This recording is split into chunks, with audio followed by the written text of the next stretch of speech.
All right, guys, welcome back to the Cole and Tabor podcast. We're talking about movies as per usual. And we just did 2 movies this time around, but it'll be exciting because there's plenty to talk about. And we have a little bonus dealio that's not specifically a movie review. And I'll let Tabor tell you about that.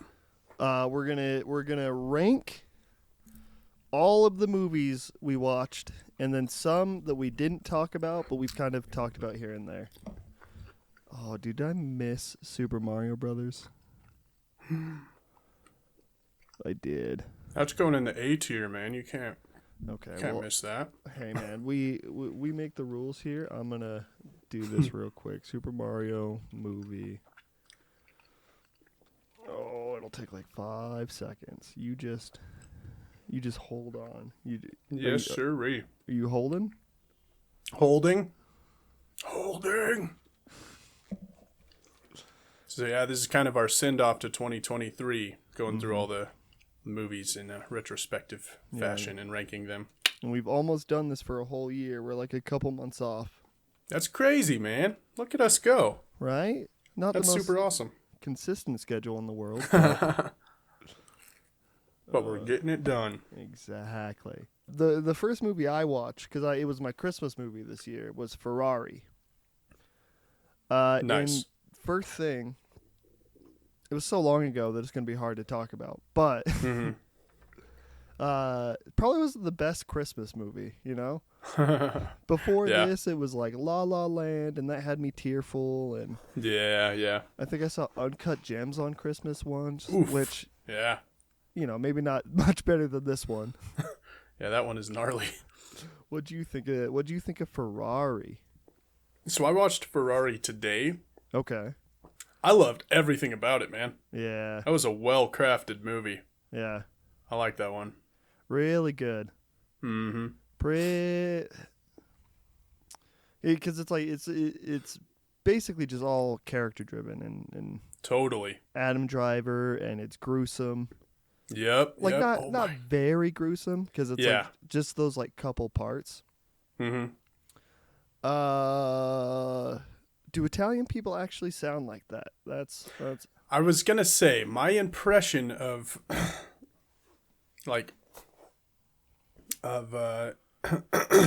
people who speak in English with an Italian accent or any of the various accents from Italy. My impression is that Adam Driver's was not perfect, but it was good. Like, for example, it paled in comparison to Penelope Cruz's, but it far exceeded Shailene Woodley's. Okay. So there's like a whole... We could do a tier list on the Italian accents of... Yeah, I thought it was very good. Like, again, not perfect, but it was like about as good as you can hope for an American actor of his caliber, also having to do an accent. It was pretty good. I mean, I just like his transformation in this one, where he doesn't look the same. I know, it's crazy. I don't think I was ever like not or taken out of him being like, I knew he was Adam Driver, but this is the furthest we've seen him look like himself. Sure as hell wasn't Kylo Ren. Yeah, exactly. Since you just saw this movie, you guide me. Okay. One of the earliest things that happened in the movie, and then happened a couple of times throughout the movie, which I really liked, were these little moments where they use a style of music that you just don't anticipate for this movie. Like little like musical riffs and stuff in the score, and sometimes in the soundtrack. Like in the beginning, they're playing an old song from the 40s or something. But just occasional music choices that seem different than what this movie feels like overall. And so they were like interesting. They didn't take me out of it or anything. They really just like clued me in, I guess. Yeah, loved that. What do you think about the opening scene of him racing in the black and white? God, dude. It's been a while. Okay, Yeah. I'll refresh your memory. Okay, I'm in. So, fades in from Never production mind, house never mind. credits. And then you got this song going, da da da da da da da da, and you see Adam Driver sitting behind the wheel of one of those janky old like rat rods. No, it's not a rat rod. It's a hot rod of its day, just black and white, and then going. It's filmed like old school and everything. Yeah. It's just this nice stylistic opening scene, and get a couple close-ups on Enzo, and some action of car flipping, and just I thought it was so you remember it. Yeah. Yeah. Vaguely, but yes, I did like it as like a tone setter. Yeah. Same. I think as soon as it came on, I was like, this is already different than what I thought was gonna happen in this movie, and I'm loving it. Yeah. I think I did expect a little more racing in this movie. Okay. Mm-hmm. Because there's that like section in the middle where they're like kind of after the first dude, and then like there doesn't seem, if I remember right, there's not like a lot of car stuff in that middle portion. It's a lot of just like Enzo and the two relationships with his Shailene Woodley, his mistress, and his wife, and then like learning about his kid's death and learning about like that whole crazy dynamic. Yeah. Yeah. I think that on the note of like the balance, person, sport, all that, like based on our previous conversations about sport movies and how much should be involved, I think I liked the mixture in this one because it felt like it had enough of the sport for me. Mm-hmm. And the inclusion of the relationship stuff, I didn't feel like it overstayed its welcome for me, or it wasn't too much of the screen time by comparison, like in Napoleon, where it was just like it was everything and it was too much. I feel like this movie struck the balance that I wish Napoleon would have struck. Yeah, I think this movie, it wasn't trying to sell itself as a racing movie almost. It was right. I mean, maybe the trailer was, but I think when watching it, I think it was definitely just like mainly a drama. Thrill, no, maybe not thriller, but just like a drama about a Ferrari and this like this portion of his life where he's trying to win a race and not let his company sink into the ground. Yeah. That was an interesting like chapter to observe. Yeah, and it's like a lot of like leveraging and like I thought like the loaded gun, him giving the check for $5,000, and then just like everything rides on you not cashing this, and then that's what you're just waiting for that the whole time. Yeah, that was interesting, and it was like their relationship is eroded, and you're like, she probably has all the reason in the world to like not keep her word to him. But there's still like, I found I was clinging to some sense of security that was probably a tiny bit of security that he had of like, but no, we still have this relationship and I can expect her to be reasonable. Is probably like how he was viewing it. And I felt kind of like safe in that. Turned out. Nope. And yeah, I mean, their whole dynamic, the marriage that is no longer working, and it's kind of hanging on by a thread, but it's more like a public image thread, and not really, not any real reason to stay together. Right. And I like the way that those two, like, they argued, but there also was those moments where I feel like there was passion shown between them, so it was reasonably complicated. Yeah, totally. Yeah, I think I appreciated their relationship, however sticky, way more than I appreciated the on-screen relationship in Napoleon. And by contrast, the one that I felt like was less worth my time stole way more of my time. Yeah. And the one that I'm like, I can handle this. They like didn't over leverage that and make it the whole movie. Yeah. So it was nice. Yeah, because there is so much to it that they were trying to do. Where it was also the whole like how does he deal with his current wife finding out about his and then the whole name business and like we have to keep the son hidden and he can't have the name like I don't know. It's okay. It's coming back. Yeah. Pretty high dramatic stakes for like his personal life in this movie. Mm-hmm. And it was interesting. Interestingly, like, I don't know, it's weird when you see people who are high profile like he was in his time.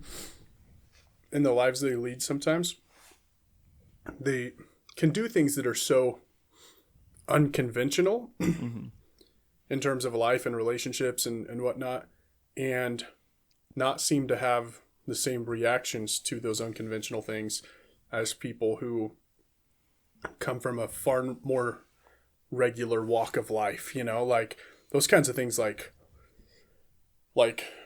break people and ruin relationships, and there's no cobbling it together for the sake of a public image. There's no just like, well, this is life with money and power, so we'll deal. There's none of that in I guess our situations, Yeah. So it's interesting to watch that play out for people who are in just a different life situation and how the tolls that it takes on them are different and like not what you might expect on a human level. Yeah, I also wonder, I don't know much about like what is this, like 50s, 70s Italian culture, but I'm wondering if it's just like divorce wasn't popular. Right, yeah. That has to play a factor, I'm sure. Kind of like how it is here, or was here. But a lot of things change where, divorce still isn't, people still frown upon it, but it's much more common. Yeah, it's an option, whereas a lot of people have seen it as not even being an option throughout history. Exactly. That seems like it was part of it. But also, I don't know, the whole thing seemed volatile. Like, if he did try to blow it up, like, what would happen? And I think that was the play on the... But he clearly had some, like, feelings for her. Totally. There were moments of vulnerability and... their relationship was real, that's for sure. But things were done wrong and mistakes were made, and then those mistakes were hidden, and yeah, forever. Yeah. The thing I thought was interesting was the like in the background, because I feel like by the end of the movie, you realize that one of the things it's trying to say is that ultimately the lives that were taken in this movie were very disregardable because I'm trying to think of it, because like when the first driver dies, it's almost like a blink of the eye, and it's just like, okay, pay the widow money, and then they move on and they hire a new driver, and that's just it. Yeah, and for that matter, on the scene, like the moment it happened, everyone starts like running over there, and Enzo like didn't even flinch. He just saw it happen, and he stood there. I think his mouth was slightly agape, but like he pretty much just stood there and accepted it in the moment. Yeah, and I don't remember if he has a line in that moment, but I know he does have like a similar like mentality through the movie, where it's like these people supposedly know the risks, which they do. They did, yeah. and that's why he just doesn't care. Yeah, and he had like kind of a monologue to Shailene Woodley, where he was like, I lost. She's asking him about the death. He's like, I lost two of my best friends on the same day 20 years ago or whatever. Mm-hmm. He's like, and I understood from that moment forward, either I put up a wall or I go do something else. And so his decision was to put up a wall, you know? Yeah. Crazy. And that was like just like the dip of the toes, and that whole sequence where the car is just like in the air and the dude's body is just kind of spinning. Yeah, helicoptering. Oh my gosh, that was gruesome. Nuts. It's gruesome. It really is. It is gruesome. And then like the gruesome stuff kind of calms down for a bit, and we get to that final race. And it wasn't even like, you know, it was a thing. As the company owner, as the guy who owns the cars, he definitely should have pushed to have the tires changed. But ultimately, it was the driver's decision to not change the tires. Mm-hmm. Oh, I guess, never mind. The tires weren't even the thing that killed them. Right, but they Part of it. Yeah, they were going through that process that you were going through just now. Before they realized that he ran over something, they were like, "Oh my gosh, we should have changed the tires," you know. Yeah. Still should have. I mean, probably, yeah. Because if it didn't happen there, it would have happened. But I mean, right.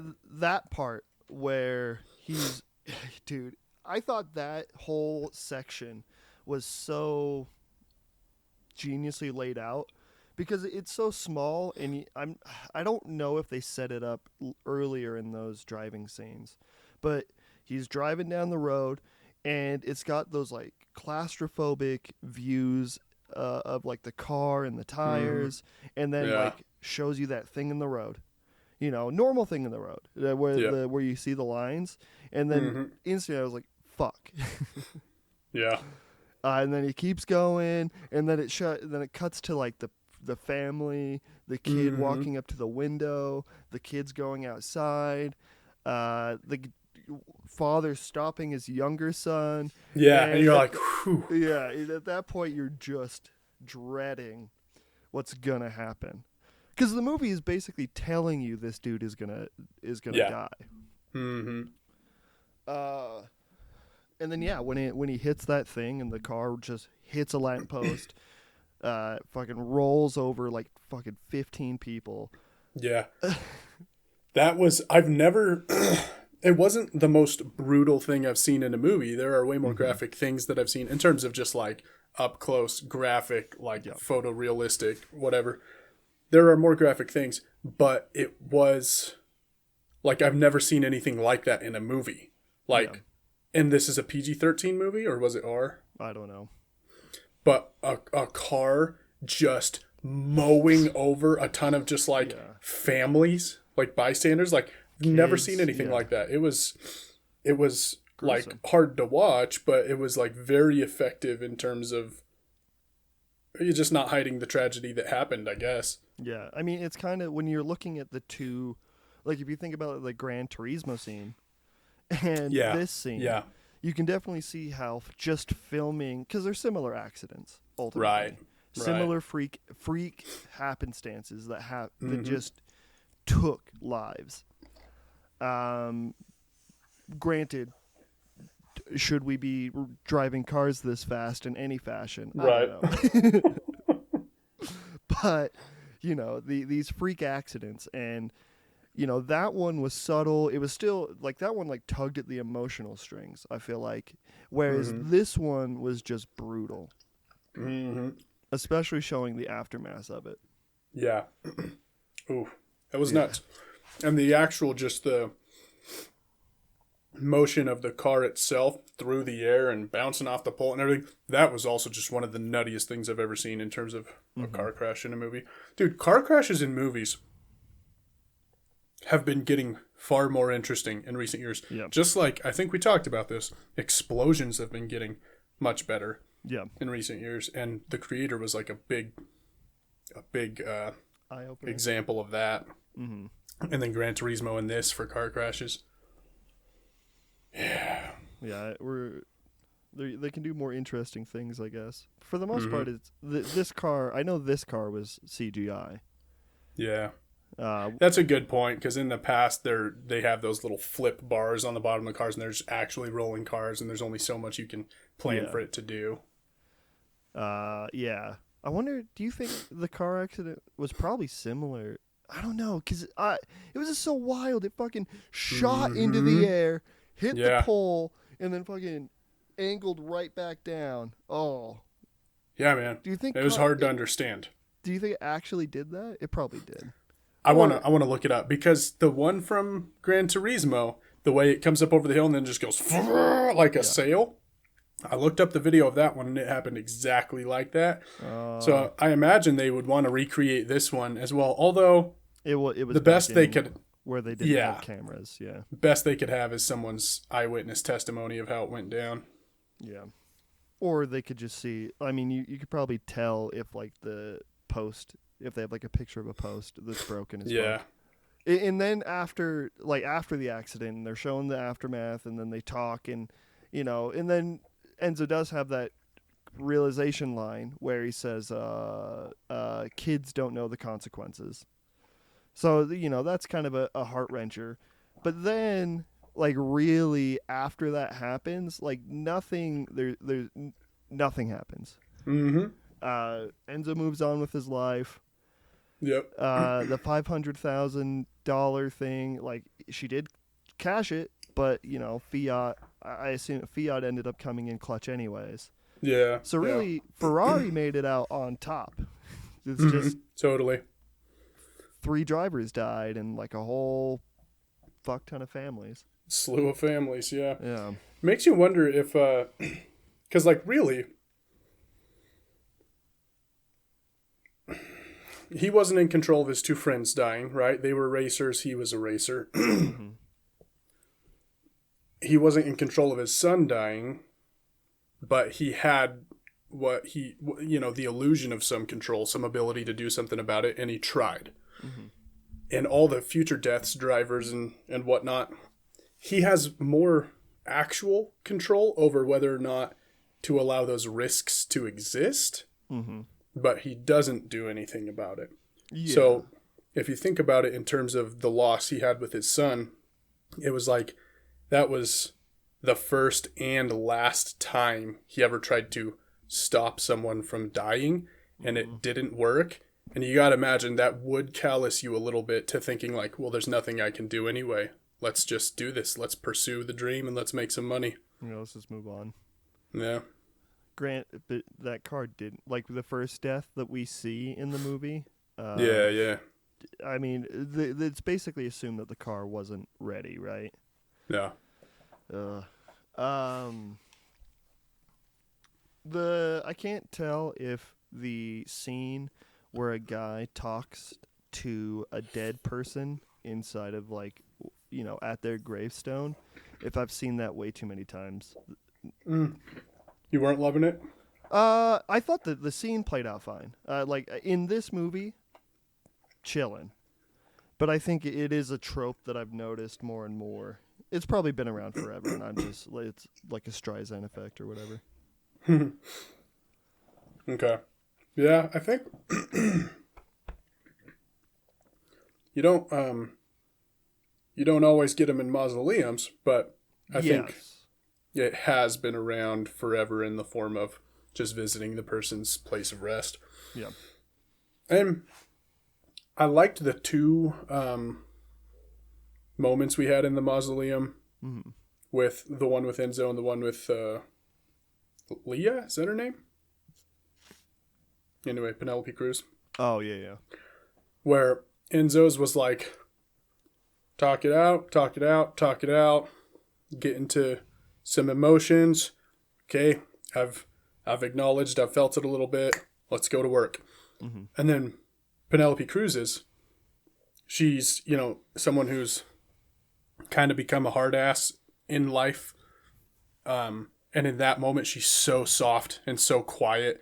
And I love how long the camera stayed on her in that scene. It was you're just looking at her face for, it had to have been 20 seconds, Yeah.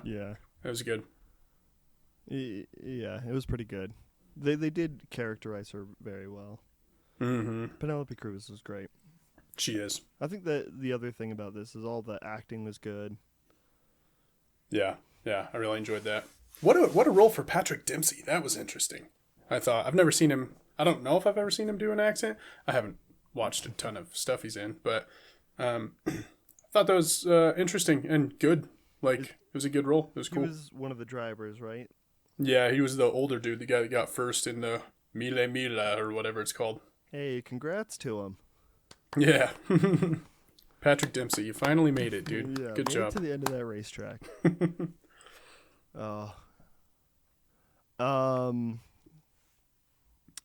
I think that's all I got. Okay. Yeah. I think that covers all my thoughts as well. Yeah. I do think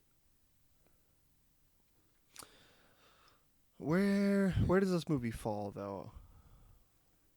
I think it's like 5 Gran Turismos. Maybe Okay. 4. Okay. Mm.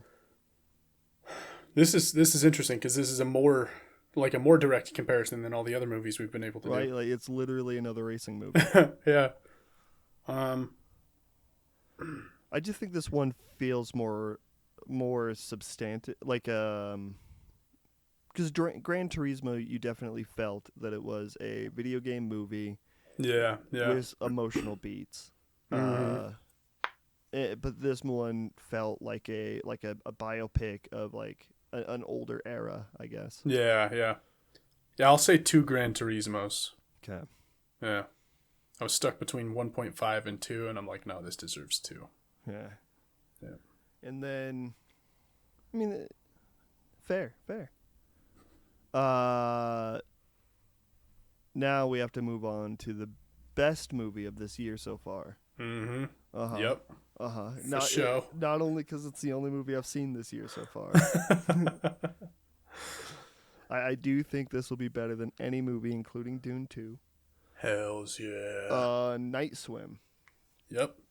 Did it just completely break all of your expectations? The whole thing with like, this movie cannot possibly do anything that will make it make sense.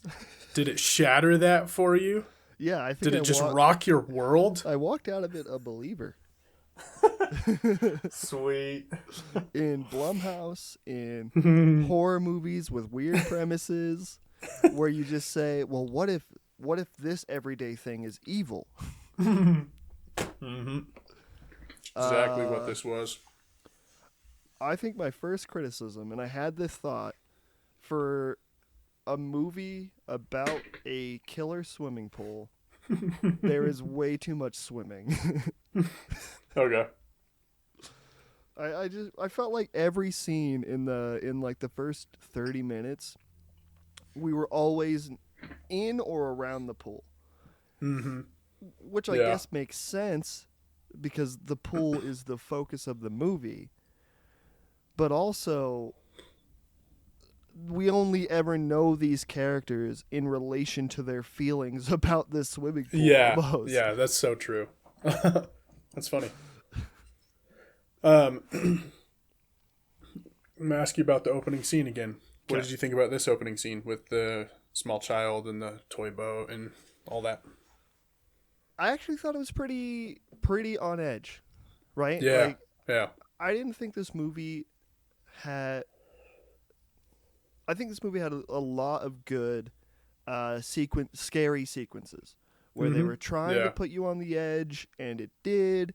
And a good amount of times, I wasn't completely sure where it was going. Yeah. The whole like the boat just kind of swims around, and she has to reach in. Like there's some tension there that got me like, gripping my seat or like try. Mm-hmm. So I thought it was effective, and Yeah. I think if that was one of the like if every scary scene was like that, I don't know. Even then, because I feel like this movie bleeds the whole scary swimming pool bit in that first scene a lot of the time. Okay. What do you think? Yeah. I think I mostly agree with that.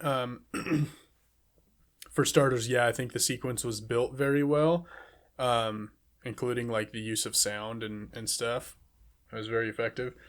And then, yeah, I would think that they had gotten all of their mileage with the bit out of that scene if it weren't for the fact that they kept innovating, like with now all of a sudden, like someone experiences that, like, wow, this opens up to a whole like universe down here. And then that the was thing cool. That was right. Cool. Yeah.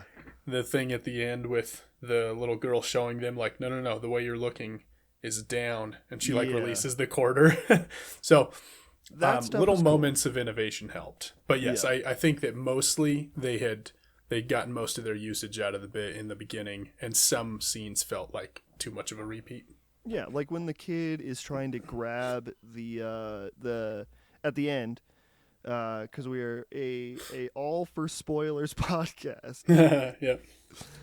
Where the kid's trying to grab the cat from the floaty, like that is basically just a scene that we saw 2 times before. Totally, yep. And it's like, kid, you're smarter than this. You've been in this pool. Yeah, your cat's not worth all that. You haven't seen the cat for like a whole month at this point. Yeah. And you know the pool fucks with you. Yep. Why are we in the pool? Yeah, for real. Yeah. What did you think of Wyatt Russell, the dad? I liked him. I liked that whole dynamic of him being a baseball player who potentially didn't really make it many places because he was constantly being traded and but then like having to go through that illness, MS.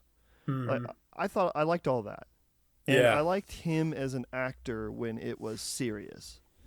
Yeah. Like when you say serious, do you mean like when he isn't being goofy, or when he isn't trying to be scary? What do you mean?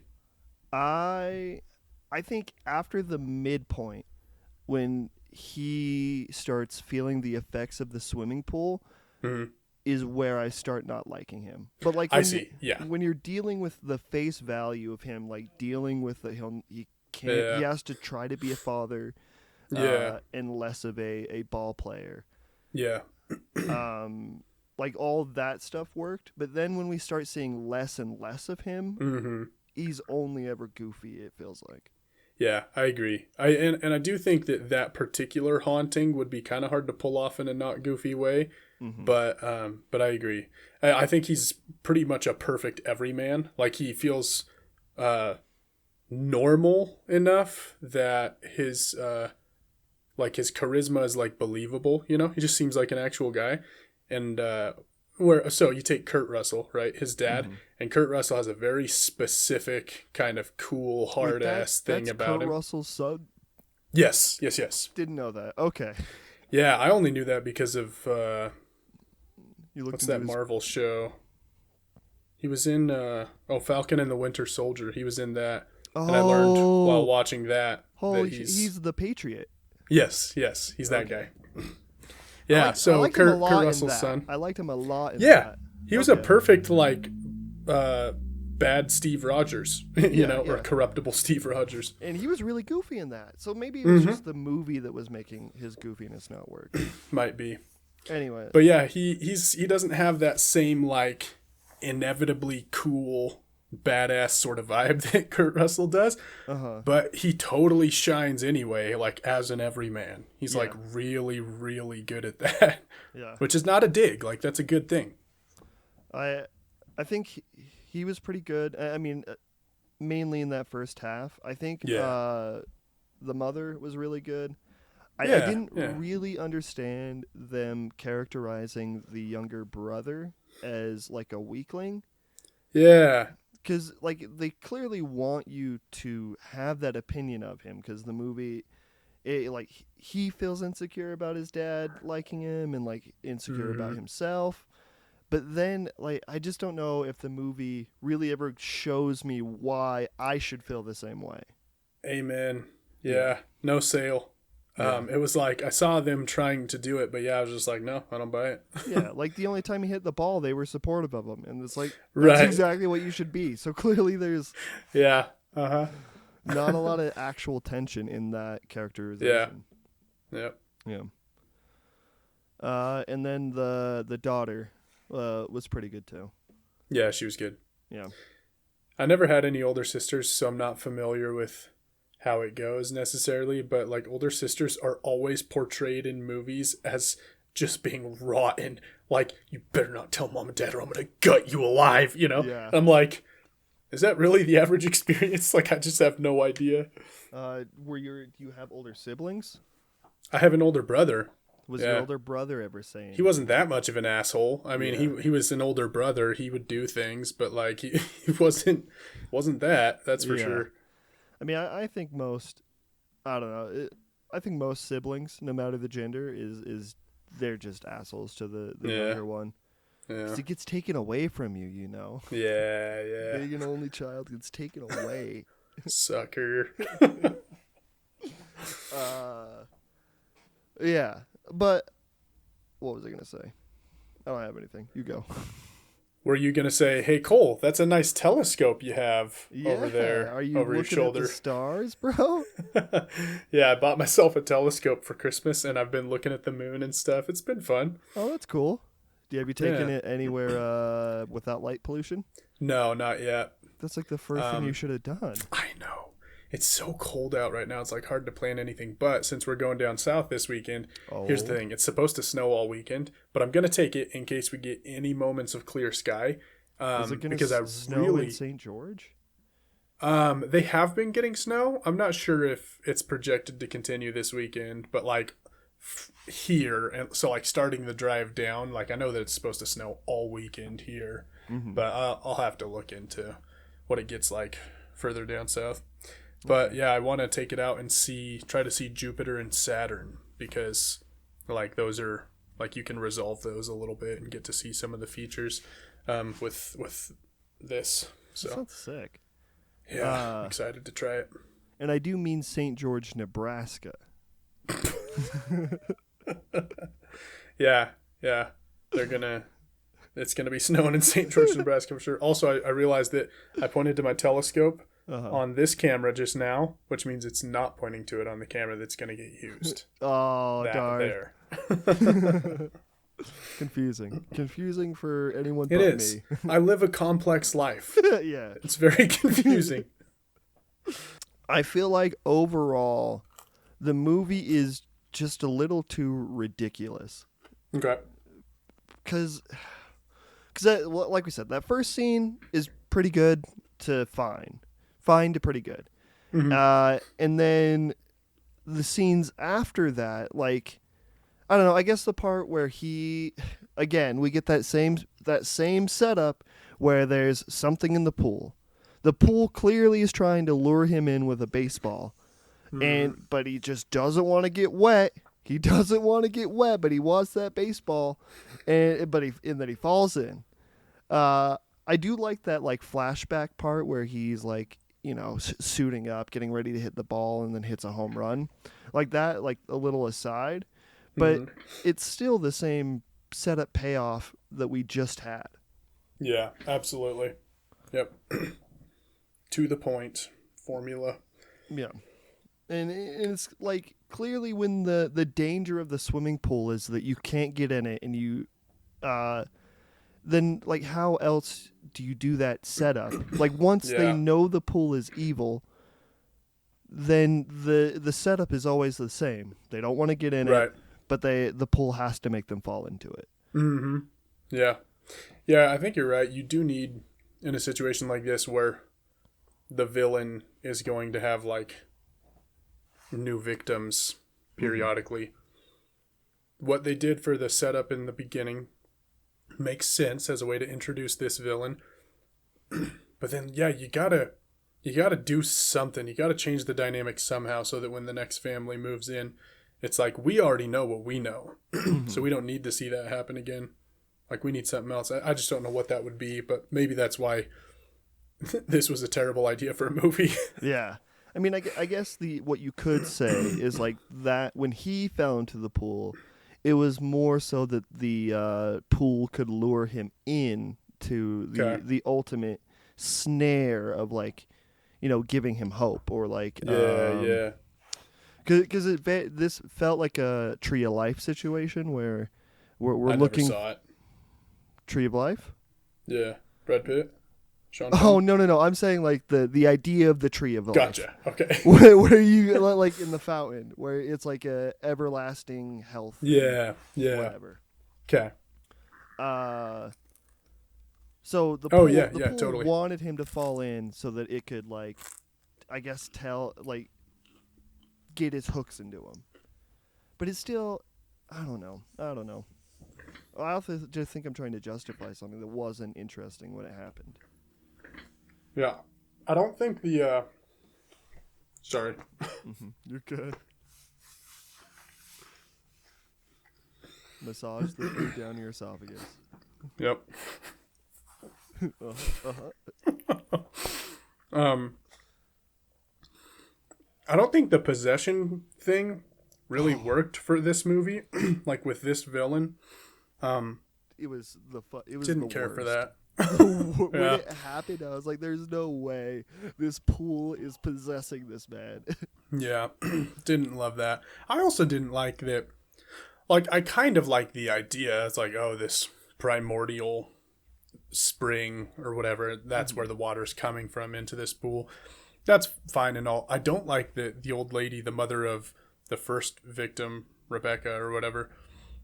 I don't like that old lady like knew everything about it. Like, why would she? You know what I mean? Like, she struck this deal or whatever. Like, isn't her business with the thing done? Why would she like learn everything there is about it, including like, didn't she even say what it was called, like by ancient people or something? I think so. Yeah. She just knew too much, and it's just I didn't buy it. Because the movie needed the expert. the trope, the expert, Mm-hmm. and they just stuck it. I also didn't like how that turned out at all. Like, she locked the brother in and then just moved on with her life. Like, I get she was possessed, but that's why the possession doesn't work. Totally. Yep. Absolutely. Not that it doesn't work, is that it's extremely dumb. Have the pool weak. possess you. Yeah. Yep. Agreed. What did you think about that, like, explanation though with the spring fed pool? I thought that was good. I like that that was interesting to have it be an ancient thing that doesn't really need explanation. Yeah, right. That has just been around forever. Even having it like, oh, the pool is tapped into an underwater well, or underground well. Yeah. Of water. Like, all that made sense. It set up that perfectly. I don't know why that pool guy was like that. Yeah, that scene, man. I was so like, I couldn't make up my mind. I'm like, is this so stupid that I just like can't stand it? Or is it just entertaining enough that it's fine that it's stupid? Yeah. Like, that was so weird. I think that's like I think that's the whole movie. Is this movie so dumb that it's fine? Or is it just... Because like it feels like it wants to be serious and then it's not, and then like if it is serious, why is some of this stuff just so out there? Yeah. I don't know. Yeah. It was a weird one. But yeah, I'm sitting here thinking about it. I probably would watch it again at a group movie night, scary movie night or something. Okay. Get everyone's thoughts on it. Yeah. Sorry, what were you gonna say though? No, you're good. I don't think I would ever rewatch it to enjoy it again. Yeah. Yeah. Like maybe show it off, show some people what's what, but I don't when because it's like a pool party and the goop comes out of the pool and then it just up into his nose, and that, I mean, it was horrifying for him to like walk into the deep end and just hold that kid. But it was also happening while there was like too many people around him. Like, I don't know. It was just weird. Yeah. Totally. I also didn't like how the water creature controlled water. Yeah, just like the water that was in the cup. It's like no one ever said that their indoor plumbing is spring fed, you know? Yeah, That was nobody weird. said that the old owner's house, like her water was being controlled. Oh Either. yeah, that's so true. Yeah, in a completely different place. Yeah, Yeah, didn't love that. I don't know. The big blobby ghoul thing. Do Hmm. you think that was any different than all the other ones, or was it just yet another like corpse of the dead people that have drowned in there, or was it like the spirit of the thing itself? I saw it as the spirit of the thing. The Cool. I actual like that. yeah. Yeah, I that's thought kind of it what I was thinking. I thought it was better when we didn't see it as much. Like I think when he's reaching into the filter, like that was sufficiently scary. Mm-hmm. And then the hair is like there and it's like seeping out, and then it kind of grabs him, but you never really see it. Like that was good. But then when we're doing the trailer where she's Marco Poloing, which is like, Mm-hmm. just open your eyes. If he's not responding, just Yeah. open your eyes. Mm-hmm. He's not there. Right. Yeah. He's fucking with you. He's not Uh-huh. playing the game like he's supposed to. Yeah. But Someone's cheating. Like that's good enough reason to open your eyes. right? And then she sees like a kind of like a bigger shape when the dude is like a lanky guy. Totally. Totally. Yeah. But when we see the blobby creature in that scene, I didn't like it as much because you Okay. saw like too much of the head, and Okay. it just didn't scare it. You know, it wasn't as effective in that moment. Yeah, I get that. I definitely get why that's not as good as the pool filter scene. I think I still did like it in the moment though. Mm-hmm. But Yeah. What do you think of the? Well, yeah, like the whole climax, I guess, when the little boy gets pulled or the son gets pulled in. I thought that the the rescue was like cool and interesting, and the Mm-hmm. mom was awesome. Um, I did have one like question about the logic in that, Mm-hmm. and tell me if you have any thoughts on it. But she has the hose, which I assumed she was just using as a tether, you know, Yeah. so she wouldn't lose her way. She Mm-hmm. gets to the end of it, sucks up some air, right?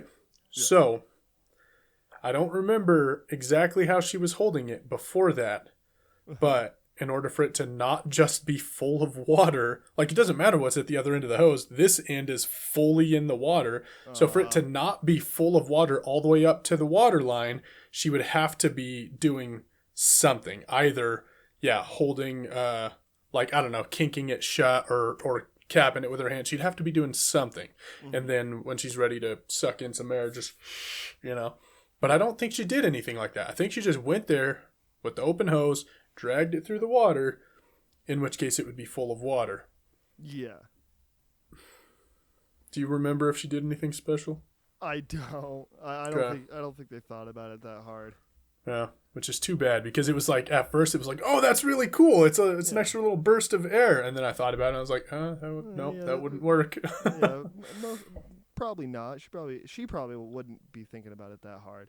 Yeah, right. Like I literally, yeah, I did just think it would be like a rope in a maze situation where she has Yeah, was yeah. gonna pull herself out. Right. But nope, Nope. just nope. But yeah, the finding her way back thing and then like just being lost and then Rebecca showing up, having the quarter. When she first released it and it was floating up in the air, I was like, I'm not sure what this, like, what's going on. Is this. and then the camera kind of twists. Yeah. Good slow reveal. I loved that. Like, it wasn't obvious, like, why she was doing it. But Yeah. as it slowly dawns on the mother to, like, look in the direction of the quarter and, like, Yeah. you know. It's really good. I think that was the good. other thing I liked was, because I think the camera moving most of the time was pretty good. I liked Mhm. that opening shot where it was the house in the reflection of the pool, but you didn't realize that until the camera started. Yeah. Okay. Yep. Yeah, That was 'cause, good. the camera was literally upside down. Yeah. And we were staring directly at the pool. And Yeah. yeah, like all that was kind of cool. Uh-huh. Yeah, there were some creative things in the cinematography. I don't know why the creature constantly needed to like make the people hallucinate somebody was outside of the pool. Yeah. What did that accomplish? Yeah, it got Other people than out making of them the come pool. up for air. Yeah. and the whole equal exchange thing. I complain about like people dying unneededly a lot. I think the dad dying in this was fine. Okay. I think for his arc, it makes sense. Yeah. Yeah. No, I get you. I agree. I think it worked. It sucked to see him die, but it worked. But I felt like his family was over it remarkably fast. Yeah. Like, and who knows? Who knows how much time passed by the time we saw him again? But they were all normal people, capable of perfectly normal conversation, like as if he didn't just walk into a pool and disappear yesterday. Yeah. It was weird. And then they started filling it up. Yeah. Did you stay for the credits? Was there a sequel bait thing? I did not stay. I didn't either. I guess we'll never know. We'll never know. I hope there isn't. I hope there's until 2046 when Night Swim 2 comes out. What would a Night Swim 2 be? It would have to be something that you and I would write for it to have any sense to it at all. Like, okay, well, whoever made that is not going to pull it off. Let's review it real quick. I guess, honestly, talking it through, I think most of the stuff, it was all like a vibe thing. Like, yeah, the scares just got repetitive. There was way too much swimming. Mm-hmm. Yeah, some of the dynamics I didn't think really make sense. Like, especially with like the son, and then like the daughter like had this thing where they were saying like, the son asks, "How do you think dad and I can't remember the daughter's name. How do you think the dad and she do it?" Mm-hmm. And the mother gave an explanation, but then I was like, I never felt like the daughter was showing any characteristics that we were supposed to be seeing there. Right. Yeah. Agreed. Ultimately, though, I do think this is like a 5 out of Gran Turismo. Yeah. I was gonna say 4 out of Gran Turismo. Okay. I think it's right there with you. Similar page. Yeah. But now if we write, I think if it's a Night Swim 2, we get rid of the swimming pool aspect and we just have it be an actual lake or pond. Cool. Okay. So in that case, excuse me. So it's going to be all new characters, whether that's a new family or a bunch of friends or something like that. Mm-hmm. Do you focus on like, okay, we're going to get into the nitty gritty of like what's the lore? Who is this thing? Mm-hmm. Are you going to shine more light on that? Or are you going to put that energy more into new creative ways to scare and ways for it to get victims or whatever, be more creative with the execution? Like which one's more important to tackle in a sequel? I think, of course, the creativity in like getting, in like the body count, because in this one, there wasn't much threat ultimately. Yeah, true that. I think we changed the rules of it a little bit, where it's not like one person makes a wish, so one person dies. I think we have to muddle that, but we also don't re-explain it because it was basically explained. The movie isn't going to be taken that seriously, so we don't have to take it that seriously. Cool. Yeah. Cool. I dig that. Do you think it focuses on another family, or do you think it's more episodic? I think if we're moving away from the house and the pool, then it should have a central band of characters. So maybe not necessarily episodic, but that band of characters probably wouldn't be a family. Like maybe it's just a group of teenage hooligans that go swim at the spring or something, Yeah, something simple. Yeah. And then one person, maybe swims a little bit too long and gets, we get rid of the aspect where he gets possessed, and maybe it's more of like he or they or whatever, the bad, the person who gets the talking to, he's more of like a in cahoots. Like he knows knows what's happening for the most part. And he is choosing to do that. Yeah. He's just voluntarily there. This is his decision. Yeah, something along those lines. Yeah. So that there doesn't need to be a weird possession where the pool gets into their body. Yeah. And Yeah. they have to Agreed. get the shit beat out of them in order to spit it up. When she walks up on him with the baseball bat, I was like, please don't do that thing that always happens in movies where you hesitate to do the thing you obviously have to do. You know, I was hoping she would just rake that thing across the back of his head and like, well, oops, I guess I killed Dad, but I literally had to, you know? Yeah. And even though it didn't turn out like that, I'm glad she really just wailed on him. Like when he was down, she just gave him another one. I was like, good. That's what you do when you're under threat. Yeah. And he spit it up. Yeah. That's how you take care of the situation. Yup. I think we write Night Swim 2 tomorrow. We get it made, and we make money. Money. Yeah, honestly, we could probably write a Night Swim 2 that is at least as good as that in a weekend. Oh goodness, yeah. I agree. There's no way we don't mess that up. Let's move into the tier list. This is going to be all the movies that I think we both watched. There may be one or two missing, and also maybe one or two extra that you haven't seen, because this is me who made the list, so of course I've seen them. But yeah, let's jump into it. Okay, and maybe this is annual. If we keep this going, maybe it's annual. Yeah. So, what we got is, I think, the important part, especially after we figured out our grading scale. We have to rate Gran Turismo first. And then every other movie, we have to think of them in relation to Gran Turismo. So the question is, and I'm going to let you do this. Since you have the highest opinion of Gran Turismo, I think you get to choose where it goes. That's awesome. So, what's up with S? So S, so if A's like great, S is like close to perfect, and then best movies of the year is like the perfect. Cool. Okay. So where are we going? Why are we even messing? Gran Turismo goes best movies of the year. I'm just kidding. yeah, that makes it a lot harder. How many letters down does this go? C, D. Okay. Okay. Well, we also could put an F, and that's just like utter trash. Don't even watch it. Gotcha. Or D is just utter trash. Here, let's just make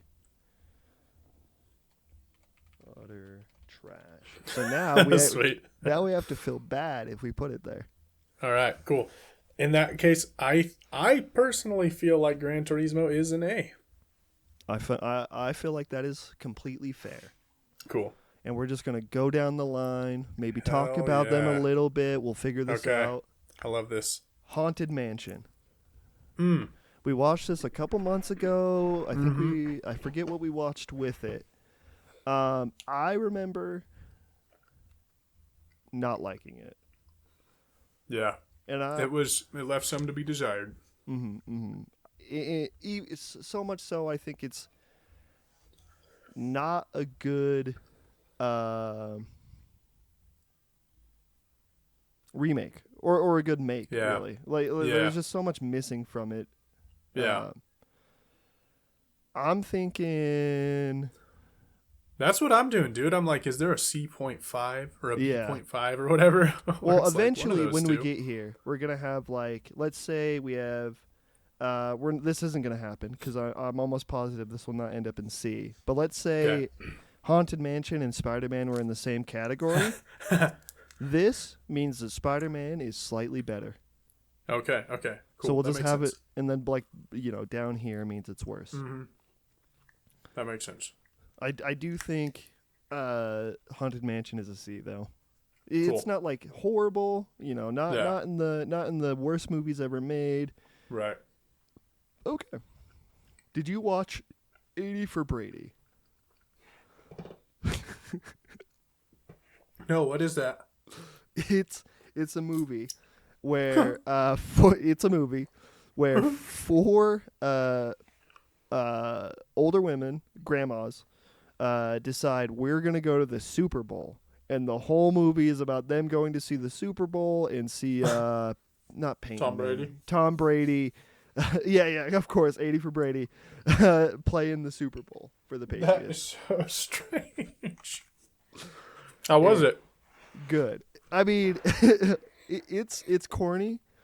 It's not, the most well atmosphered movie. Maybe it's very silly. It's like it's a very silly comedy. Okay, cool. The grandmas take not shrooms. They take edibles. Yeah, and they meet Guy Fieri. Oh my gosh, this actually sounds awesome. Yeah, I'm gonna put it at A. Okay. And I get to make this decision because you didn't see it. Because Okay. Okay. Spider-Man. Across the Spider-Verse. Ooh. Going in the best movies of the year, if you ask me. I think so. I think it's close to the best movie of the year. Yeah. Very good. We'll get there. Oh, dude, I can't wait for that sequel to come out this year. I know. Okay, did you watch Air? Yeah, I did. Okay. Oh, I don't want to... Don't do it. Don't No. It's not utter trash. I was just trying not to... We're going to put them here temporarily. They're going to... No trash is holding. Yeah. Okay. So, I can't remember. I feel like you and me might have had a different opinion on this movie. Or maybe it was me and my roommate. I don't remember. But for me... This movie pretty good. Yeah. I mean, I'm going like... When I say pretty good, I mean like S is where this movie is for me. Almost perfect for you. It's pretty dang good. Do I have any qualms with that? No, I think we're fine. I think the movie for the most part was well acted. It's a Ben Affleck movie, so it's got that good ensemble. I think it has like some things that I'm not like the biggest fan of when it comes to like how characters talk. Okay. But I like, I like Ben Affleck as a director and an actor. So and Matt Damon too. Yeah, and I'm a sucker for like a fully steeped period movie, and I feel like this one was like fully in its time. Like perfect in that way. I thought it was an interesting choice to never show Michael Jordan. Yeah, that was interesting. And I'm wondering if that wasn't really a choice. It was a thing that they just couldn't get the rights for. Interesting. Yeah, that's a good thought. Don't know. I'm not gonna act like I know. Yeah. But I hadn't thought of that. Asteroid City. Asteroid City. Huh. Well, I think I liked it about as much as I've liked a Wes Anderson movie. Not that I've seen all of them, but I'm not big on Wes Anderson. Okay. So for me, this would be like between A and B. Okay. But there's no mid-level. I think I think it's up there. Maybe not best movie of the year. I would personally probably put it in S. Okay. Let's compromise somewhere between here and here. Cool. So let's put it slot A in, or slot 1 in A to get it closer to S. Okay. So we're saying it is better than Gran Turismo. I mean, or I don't just exactly feel that way, but I think that's the best middle ground between our two takes on it. Okay. If that makes sense. Yeah. What about Barbie? Barbie. It had much more potential than what it came through on. Mm-hmm. And that's coming from a doubter. Like, I didn't think the movie...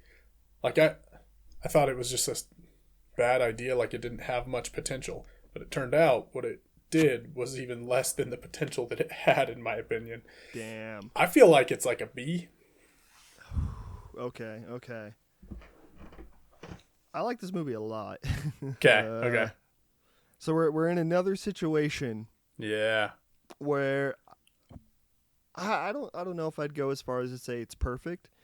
I think a lot of the reasons I like it were because it took so many chances, and it was clearly like a thing that is like, I don't know. It felt like it had all of the creative control that you could want when when Yeah. you're adapting something. I think the humor was spot on. I'll give it that. I didn't love all the acting, though I did love some of it. Mm-hmm. And I'm just learning over time that Greta is not my girl. I just don't like her directing. don't love it. Okay. Since you gave me Asteroid City, we'll put it here. Sweet, I dig. We might get killed if this episode ever gets watched, but I'm gonna grab my water real quick. okay.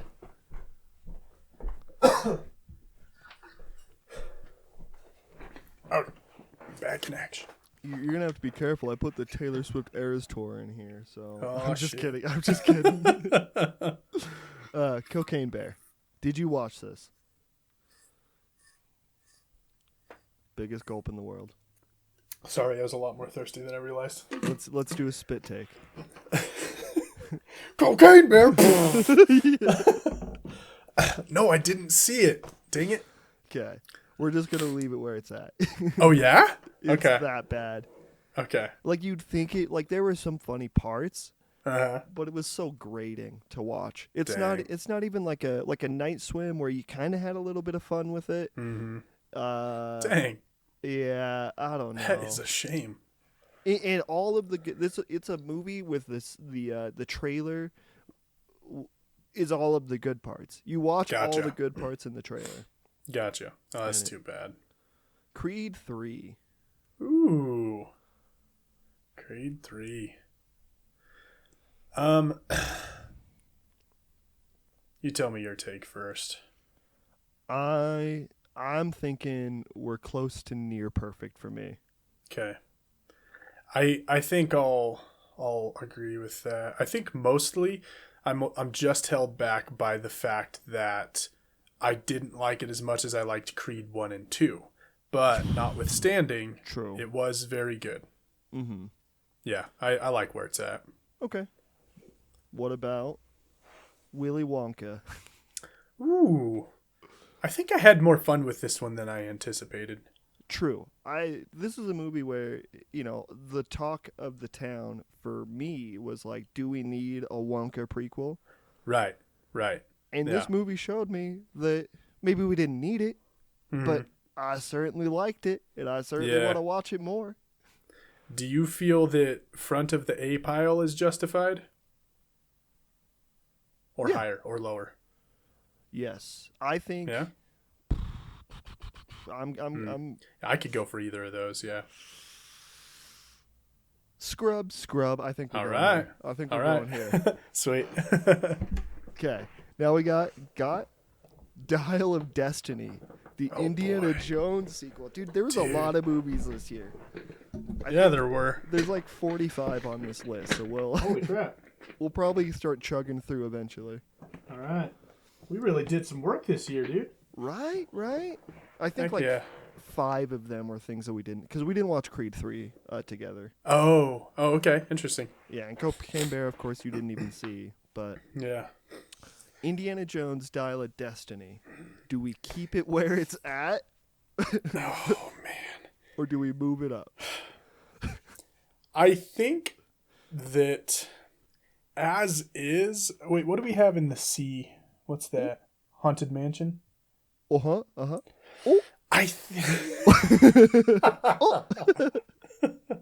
I think I might put it in front of Haunted Mansion, Okay. but it was a severe disappointment.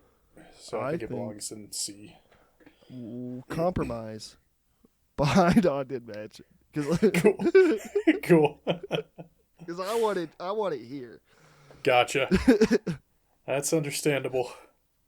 It was just that one just made me hate it. Because Yeah. why was Antonio Banderas even in the movie? Yeah. There's just a final send-off for Indiana Jones, man. There's so much. You could have done better. Yeah. Oh my gosh. Uh-huh. Like, for one, just, I don't know. have it 10 years ago. Like, you should have filmed Yeah. it. You should have just done the send-off correctly with Kingdom of the Crystal Skull. Seriously. Or directly after that. Don't wait until the guy's, like, another 10 years older than he was in that movie. Mm-hmm. Oh, anyways. That's there. Dream scenario. It's another one I thought was pretty good. Yeah. Well, I think it didn't stick the landing. Mm-hmm. But it was certainly fun. My vote would be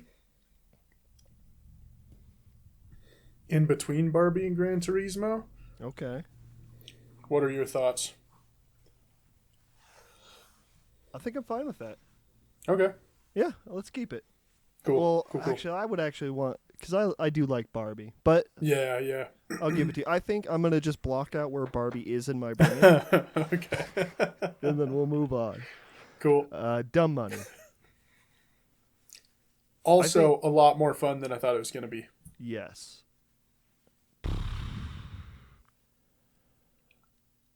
I'm thinking... we can't think of where everything's at.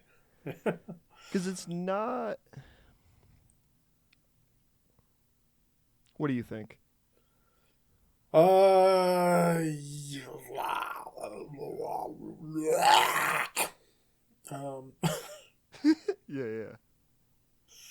Jeez, I don't know. I think let's define, because right now we're struggling with what the B category even means. Yeah. So if this is almost perfect, this is great.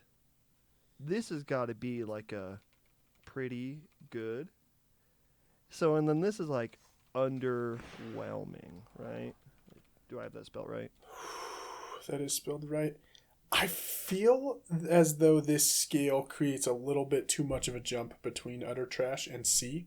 Is it okay to say, what's the one above S? Best movies of the year? Yeah. Is it okay to just say the best movies of the year are inherently considered almost perfect? And then to slide it up a little bit, like S is really great or something? Okay.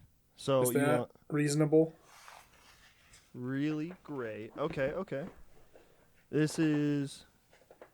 Well, then let's change... pretty damn good. I don't know. Pretty good. darn. Good. We'll do this one. Super dope. No. Super dope. We'll just do super dope and really we'll great. do good. Cool. Maybe B is more of a Yeah. Okay.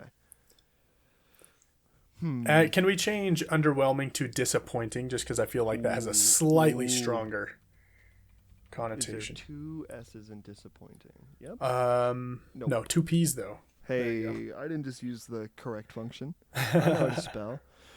Okay, really so great. if we agree on disappointing this, utter trash. I think Dumb Money does stick around here. Okay. Yeah. Okay. Yep.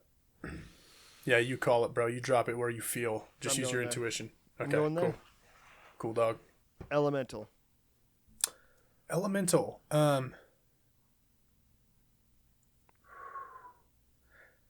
I feel like Elemental was sub Dream Scenario for me. Like, it was good, but it was not as good as Dream Scenario.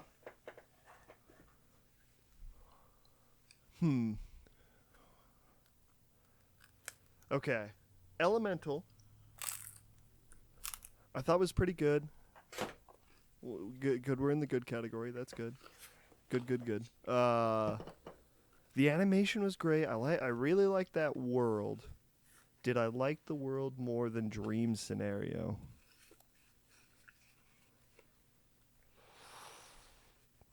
No, I think this one, I'm fine with it just because I don't have that much stake in it. Okay. Evil Dead Rise.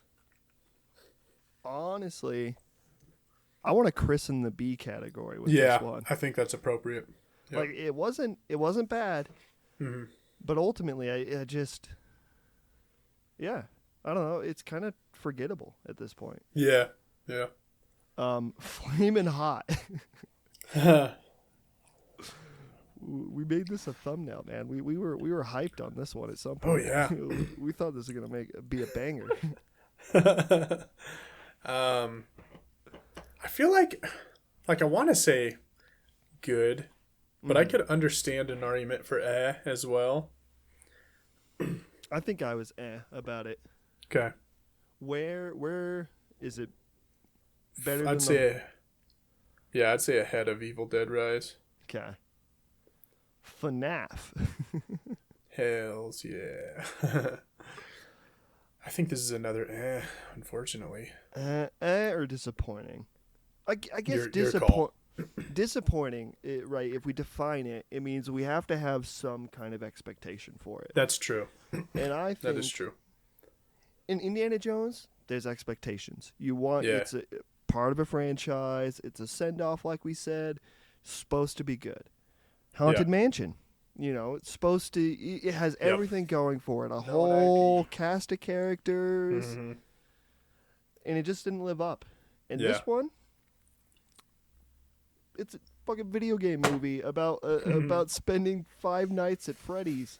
Like, what were they gonna make out of it? I guess. Right. Yeah. And what they made ultimately surprised me towards the middle. Cool. Yeah. Yeah. Okay. Towards the middle. Just towards the middle, and then everything after that, not really. But again, let's praise Matthew Lillard in that role. I think it was probably the best. Yeah, he did good. Okay, Godzilla -0 or -1. Utter. Is there an utter trash category? Yeah. Is there a we don't like foreign movies, I hate reading category? No foreign cinema. I think category S for this guy. What do you think? I'm in for it. Sick. Better or worse than Wonka? I'd say I liked Wonka better. What did you like? I think that's fair. Okay. I think it's fair. Guardians of the Galaxy 3. Ooh, where's it going, Tabor? Where's it going? I think it's either No, it's not best movie of the year. I think it's here. Cool. I'll dig that. I think best superhero movie besides Spider-Man, of course. That came out this year. Yeah, I dig it. A Haunting in Venice. Ooh, this is one of your racehorses, right? You love Hercule Poirot. I do. The Herculean pirate. Uh-huh. I do like him. For me, this was a good one. Okay. But how good? I feel like this probably butts between Dream Scenario and Gran Turismo. Ooh. For me. Okay. Where does it sit for you? I think it was slightly better than Gran Turismo. Cool. Okay. Send it. Iron Claw. Mm-hmm. I think this one's up here, baby. Okay. I think it's close to perfect. And it had all the emotional beats. It had really good acting. Mm-hmm. The wrestling was pretty good. I think I read a comment, because I try not to read stuff on the things that we talk about so that I don't, confuse my opinion with other people's opinions. But afterwards, I was I read a thing, and it said something that we never even talked about, is that you really don't see the height of their career all that much. You kind of see a snippet of the 3 of their careers, right? When they're the trio, right. And then the next scene or so after that is when it starts immediately going downhill. Yeah, true that. So I think that would be the almost in that perfect statement. Cool. Yep. Cool. John Wick 4. We never talked about this one. Well, we've talked about this one many, many times, but we never formally talked about it. Okay. Oh, man. Whew. Forgot that one came out this year, didn't you? I feel like, for me, style earns a lot of points. So you can forgive a whole lot of sin when you have, a thoroughly dripping style. Yeah. I feel like it belongs in S. What do you think? I just love John Wick, man. Yeah. That's kind of my thing. Is Cool. just, like, I don't know. And this movie is, like you said, dripping with style. Mm-hmm. It's like the pinnacle of where the John Wick movies wants to be. Totally. And that scene where, and I guess I know people in my life that didn't like this, but that scene where he's rolling down the hill for way too long, so good. No, it was. Also, dude, how often does a franchise like do their best work in their fourth installment? You know what I mean? Yeah. Like, that's crazy. I still think the first movie's best, but that's just because I like setups. Yeah, but this movie is for sure a payoff. Yeah. Killers. I think I like the first one best too. I'm gonna agree with you there. Yeah, and I think that's literally just because it is the. It created something. Yeah, and you have to give props to that. Yeah. But I think by the time we get here, this is the movie that is peaking. Yeah. Amen. Killers of the Flower Moon. Ooh, yeah. Another really tough. good one. Mm-hmm. It was a tough bite. I mean, maybe this is just a hard chunk, but I'm sticking to somewhere around here. Yeah, I want to say S between those two. I want to say S. Yeah. Okay. Well, I don't know, because it's a question of how many best movies of the year, like how many before we've done too many in the best movies of the year. Because it probably is one of the best movies of the year. Do we want to arbitrarily set a rule right now where we can only have like 6 in the best movie of the year? And if we ever fill that up, we have to talk about it? Yeah, that's good. So we can put it in best movie of the year, best movies for now. Yeah, I like that. Is John Wick better than Iron Claw? No, not in mine. Probably not, like not purely better, but like it's better at the style, for example. Is John Wick better than Killers of the Flower Moon? I think I had a better time watching it than Killers. Yes. I feel like John Wick and this are not far off lengthwise. I think I don't feel John Wick's length almost at all. Yeah, also, John Wick has the Warriors reference, and the Warriors is like second favorite movie of all time. So nice. I've never seen it. Oh, one day we'll watch it. Yeah, we'll watch it for. I think I would like it. We got to take a trip to New York and watch, and then after we watch it. Yeah, let's do it. Knock on the Cabin. So this is another one. We didn't watch it together, but we've talked about it. Yeah. Okay. I think I want to put it in disappointing. Okay. And I don't. The other ones we kind of had those reasons, right? Into the knock at the Cabin, I didn't have any expectations. I probably thought it was going to be bad. Yeah. Okay. But when I watched it, I walked out of the theater kind of like, that was a pretty good movie. Interesting. I was into it. But the more I thought about it, the more disappointed I got by it. Yeah. Yeah, I think that I actually went into it with some hopes and walked out disappointed. Yeah. So I think disappointing for sure. I do think it's top at disappointed, though. I think Haunted Mansion and Indiana Jones definitely I could go with that. it. Yeah. What about Megan? Did you watch Megan? I did. That one was fun. Yeah. How would you be open to placing it somewhere near 80 for Brady? Like, was it that fun to you? Yeah. I'm good above dumb money, actually. Cool. Let's go. Migration. Oh, yeah. I feel like it's another good one. Okay. Oh, I feel like we need to expand this list a little bit. This is a good category. Yeah. That's kind of surprising already, just that in a random selection of 28 movies or whatever that we've watched, that so many of them so far are at least good. That is surprising to me. Well, we've also been selective. Yes, we have. I also think we're not the most critical. We seem to just like movies, and so when we see a movie, we just want it to be good. And if it's good, that's all we need. That's true. And that maybe that's why the A category will be that big. And anyone that complains, I don't know. Die. No, don't die. Sorry. No, then we'll lose a subscriber. Yeah. We only have 44 of those right now, so don't. Okay, I'm going to make you choose. Better or worse than Elemental? Ooh. Away from every other part of the list, just Elemental. Yeah. Migration and Elemental.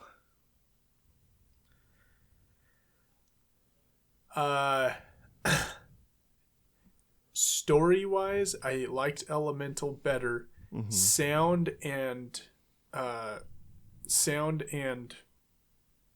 visuals, like design, I liked Migration better. So but probably story should win in this. I was also going to say the world is also fantastic in Elemental. Yeah, it is. It is. Okay. Keeping it. TMNT. Yeah. I think this was an one for me. Oh, really? Yeah. I feel like when we talked about it, you were way more into it at the time, at least. I liked it, but it was like, it was a simple pleasure, but I think that it was a case of me having thought that it was going to be a better movie, better story than it was. Okay. So I had some disappointments, and I just kind of walked away like enjoying really the animation and a couple of sequences, but I thought a lot of it was weak. Okay.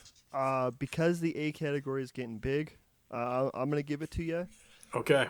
I think maybe I would have put it like here. Whoa. Okay. Actually, well, just throw it into the A then, because no. I mean, yeah, just at the back or something. It's over a compromise, here, but, right? No, I think I'm gonna. I think I'm fine with it here. Okay. Ultimately. Okay. Yeah. Cool. Napoleon. That's me. Yeah, I'll see. It was a Ridley Scott war movie. Yeah. It should have been freaking here, bro. Totally. It should have been here. Mm-hmm. And that's disappointing. Yep. Oh, dude, we're almost there. Yeah, the fact that it's not in the top tier is half of the reason that it's in the C tier. Exactly. Exactly. Who cares about their relationship? Mm-hmm. Besides historians, I guess. Yeah. I also started listening to a review on this one a little bit. And yeah, it was basically what we were saying, where it was just like the connections from event to event really just didn't make sense. And there's just... I'm sorry, not that the connections didn't make sense. It's more that they didn't have weight. Like, when you're getting to him taking over France, there's no weight behind that. We don't know we know why he wants to, but we don't really know how he toppled or got there. Right. And when it is explained, it's like these boring passages. It's like there's no excitement. Mm-hmm.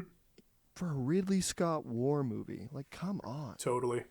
Ridley Scott epic, sorry. Next goal wins. I feel like this is another one where I wish there was a category between and good. But I'd say mostly good. Okay. Maybe let's do a little after 80 for Brady, but worse. Okay. Cool. I dig it. Oppenheimer. 3 hours, almost on the dot. Long, complicated. Yes. Only one explosion. Yeah, only one explosion. That's a great critique of this movie. Right.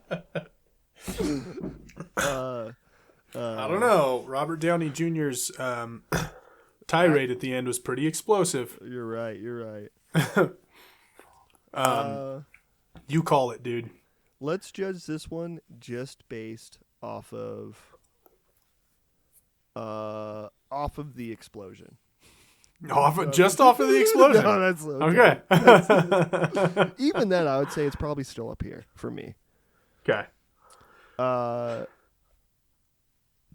Where up here? Because this was a movie, and I said this, where I walked out of it and I had an opportunity to watch it again, and I almost did. Yeah. Like right after it, because I was just so enthralled by the way the story was being told. Nice. I would say now there was a lot that I liked about it, and we talked about this, but there were a lot of things that I didn't like about it that really subtracted from the good. But I would say like I'd put it ahead of Creed 3 myself. But I don't know if, and I know you feel differently about Air than I do, but I don't know if I'd put it ahead of Air. I think most people are going to disagree with me on that. So at one point I did say this would probably be my best movie of the year. Yeah. I think I'm fine with it here, though. Okay. Why don't we, to make it more, just a little closer to in the middle between us, why don't we put it ahead of Air? How do you feel about it being behind Guardians? That's fine, because Guardians of the Galaxy 3 was so much more fun. Okay, cool. Cool. Past Lives. Oh, yeah. Yeah, a sweet little indie movie that's complicated.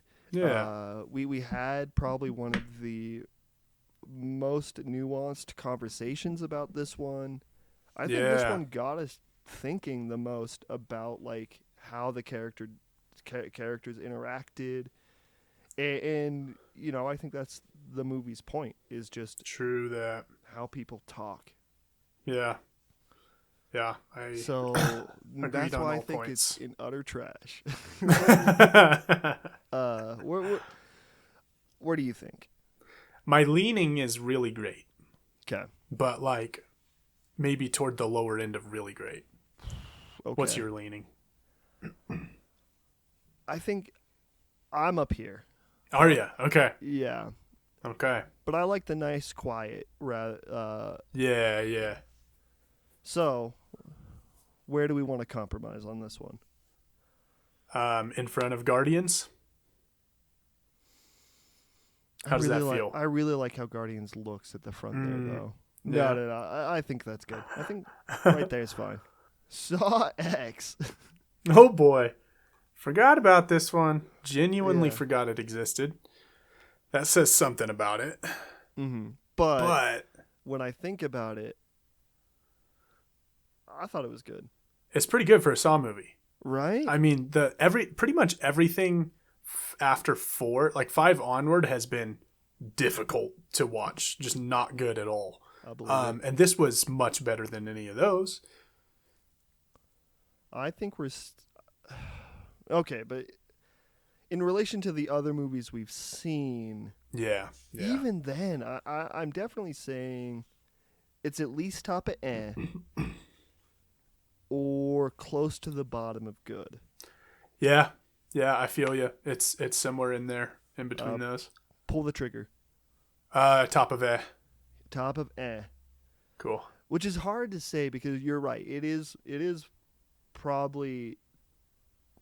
I don't know. It was horrifying. It was gruesome. Blah, blah, blah. Mm-hmm.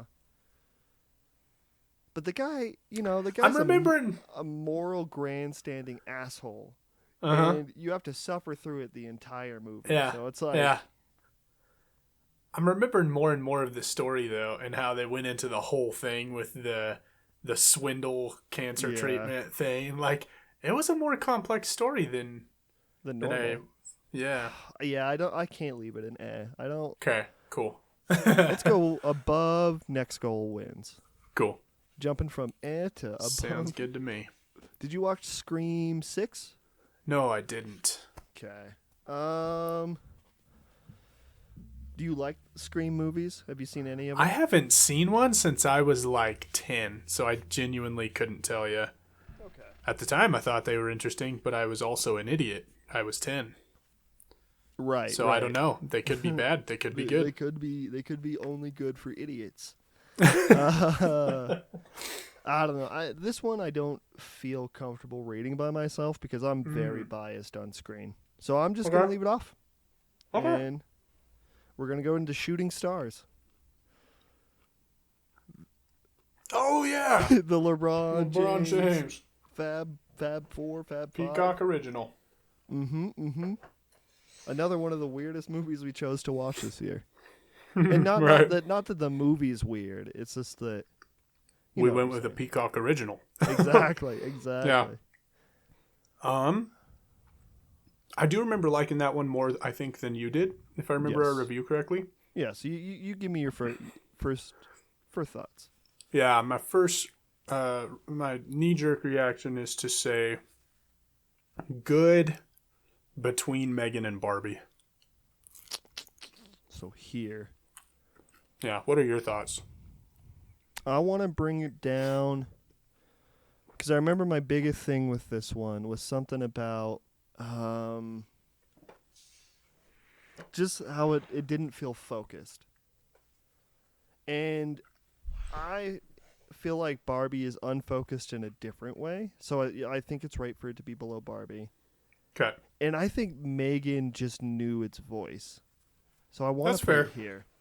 Just to be nitpicky. Just to be nitpicky. I dig it. Transformers. The Beasts. The Rise of the Beasts. Well. I think it's hard because there were no expectations, so it can't be disappointing for me. Does that mean it's an or do we jump it down to utter trash? I think it's an Yeah, I think that's... Sorry, let me practice that. It's still a movie.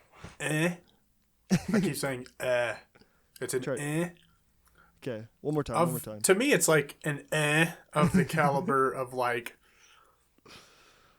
Actually, probably right where it's at. Yeah, I think Evil Dead Rise was definitely... Anthony Ramos and the good family drama scripting notwithstanding. Yes. It was the fact that the Transformers were just not that exciting. Yeah. And we don't need more Optimus Prime stories. Just kill off Optimus Prime. Yep. Strays. Strays. Oh, man.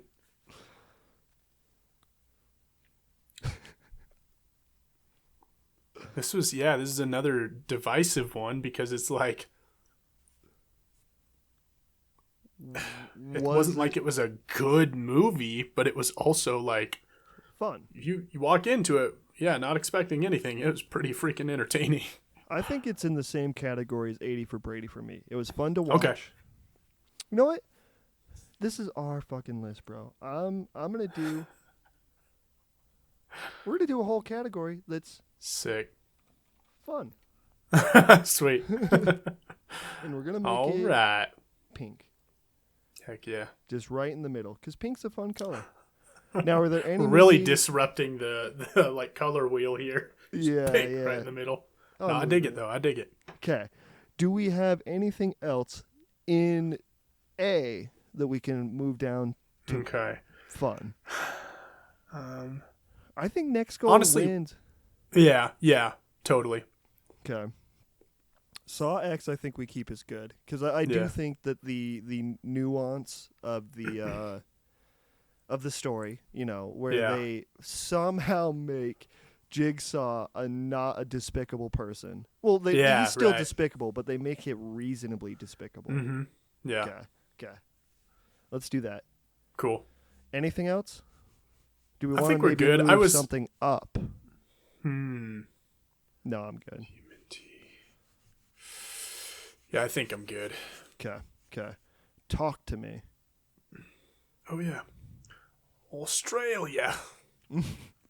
Oi, Barbie, put it on the... Was it better or worse than the trailer from Mad Max Furiosa, since we can only compare other Australian properties? I think... Methinks... It's not there. I won't let it be put below fun. Yeah, no, that's fair. Methinks good, but in what regard? Are you thinking really great? I'm honestly, yeah. Okay. I think if it's at the bottom of really great, then I'm fine with it. Okay. The Creator. Damn.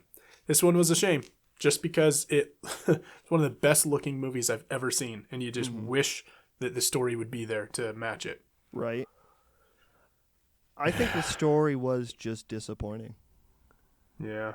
Plainly. I mean, it does have qualities because there's like a redeeming thing there.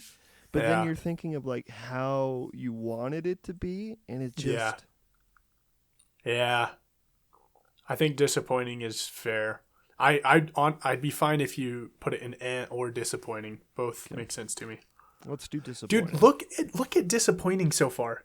Yeah. In that we have freaking the creator, Napoleon. The creator and Napoleon. Who'd have thought this year was gonna look like this? Yeah, Indiana Jones. That's crazy. Yeah, Indiana Jones. Come on. The Exorcist. Oh. I think, Yeah. So I had no expectations. Yeah. I think the tough thing for me was just that, like, I think all of the setup, all of the getting into it, all of the first act was great. And the guy, I forget his name, but the guy from Hamilton that was the dad, he was fantastic.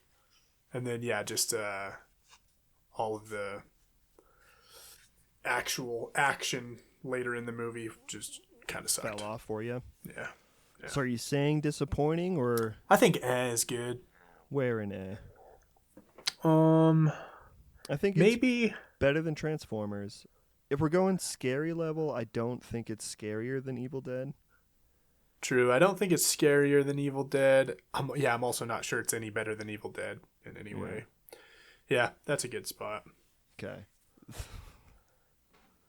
Is that the Flash? Yeah. Whew. Well, I don't, again, for me, I don't think it can be disappointing. okay.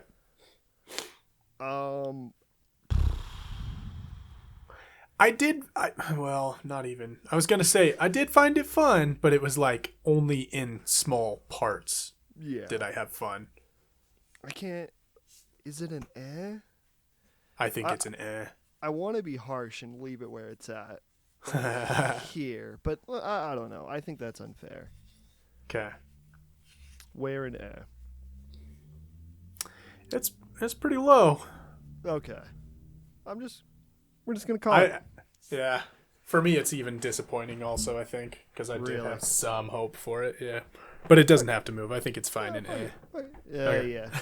No. I think disappointing is a special category, like best movies, and we gotta. Yeah. The Killer. Oh, sweet. Yeah. I feel like it was good. Good? Yeah. For me, yeah. Probably like... Is it top of good? What's that second... Oh, Haunting in Venice. This is tricky because... just given our slight variations, like I would put it ahead of Asteroid City, but I think I would put it behind Haunting in Venice. But that's not the order we have here. So maybe like in between, yeah. I mean, I don't know. What do you think? Maybe here. If this makes you feel better, I think we can do that. It makes me feel pretty happy. Okay. Let's do that. So wait, cool. you said it was better than Haunting in Venice, or no? I think it's not but if you think it's better, then we should put it as better. Okay. We can do that. I got Talk to Me. Cool. Up in the really good Last Voyage of the Demeter. Dude, okay. So I know this is a dissenting opinion. This is going to be like what I said about I can't remember what movie this is going to be like my take on Barbie, you know. Okay. It's going to be unpopular. But dude, I loved Last Voyage of the Demeter. To me it was really great for sure.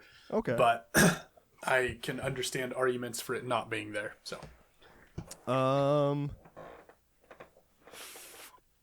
really great. Yeah, I think I do want to push back a little. Mm-hmm. Where do you think would be fair? Because I think it's still good. Okay.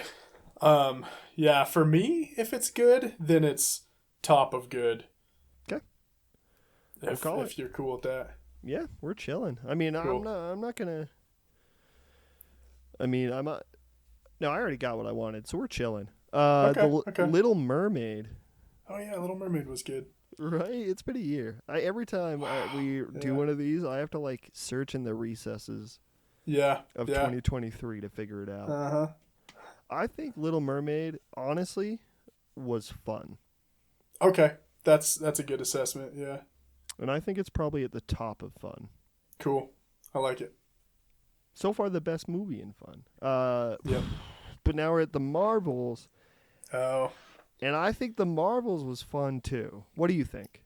I think it was fun, but almost not fun enough to get over some of the other things that were going on. Okay. So my temptation is Above TMNT? Yeah, I think I liked it more than TMNT. Okay. We're getting there. It's a complex list, man. Right. The Nun Part 2. Devil Goat. Devil Go. He did make it for me. I don't think it's utter trash. If The Nun Part 1 was here, utter trash. Yeah, that's but true. Because we have Part 2, we have to think about it. Yep. Not disappointing. I think it's somewhere in here. Yeah, I agree. Suits it. Let's just rate it next to the horror movie since they're right here. That's fair. Yeah. Scarier than The Exorcist. Do you think so? Yeah, just because I believed it more than The Exorcist, even if slightly. Okay. So now, Evil Dead Rise. I liked it better than Evil Dead Rise, but it was not as scary as Evil Dead Rise. So you tell me. Okay. I think if we stick to arbitrariness and we say just scary factor, Evil Dead Rise definitely was more horrifying. Yeah. Cool. Story wise, if we story wise, it's a nun.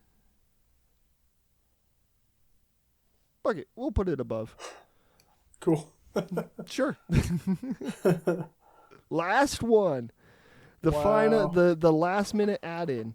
This is one we've talked about a couple of times. We didn't watch it together. Where does Mario movie go?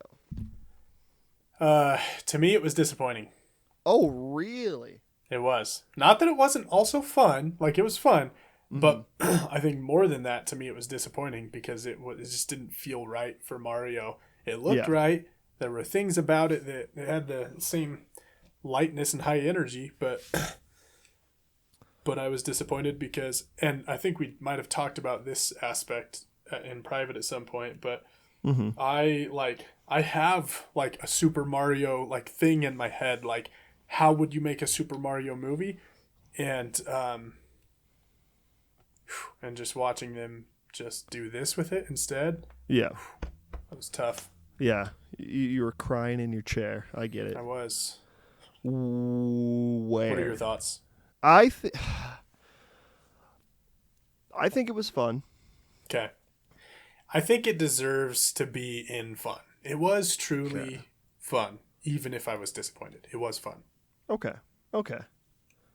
I think fun is where I would put it because, well, let's think about this. Because this is another one that we've talked about it a bunch, and I've had opinions, but like the things that take away from it for me is that paper story, it doesn't really matter at the end of the day. It's like same as anything. Like honestly, besides him, does he even steal the princess? Well, what is that movie like? What is the story of that movie besides Stop Bowser? I can't remember if he steals the princess or not. Yeah, I don't know. Yeah, well, what was it that he? I can't remember what Bowser did even need to be stopped. Oh, he stole Luigi, his brother. Is that what happened? Yeah. Oh yeah, he stole a whole bunch of people, and they were in dangling cages over lava. And there was the little ghost that was super morbid, but super cute. Yeah. Okay. That was Mario, right? Yeah. From that? Okay. I think. Cool. Okay. Do it. Published. We're in it. Official. This is real. Take a look. Read it and weep, losers. This is the actual state of these movies. And I objective reality. If you looked them up on Rotten Tomatoes, this would be the exact place that everything would be in. Air would definitely be above Talk to Me. Oppenheimer's not anywhere near here. Is there any last minute changes, gut changes that you want to make? Like, should any of these really great movies, should we bump it up to best movie of the year? We do have space. 2 movies. Throw Oppenheimer up there. Okay. And throw freaking oh no, we already have Flowers up there. I don't know. What else you think?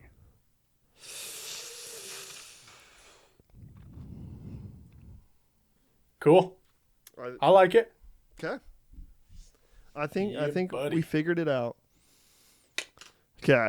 Well, everybody, thank you for joining us. Here, let's. Thank you for joining us. I hope you agree with our opinions. Actually, I don't care. I don't have that much stake in you agreeing with us or not. As Cole and Tabor, we have decided that Spider-Man Across the Universe was the best movie of the year.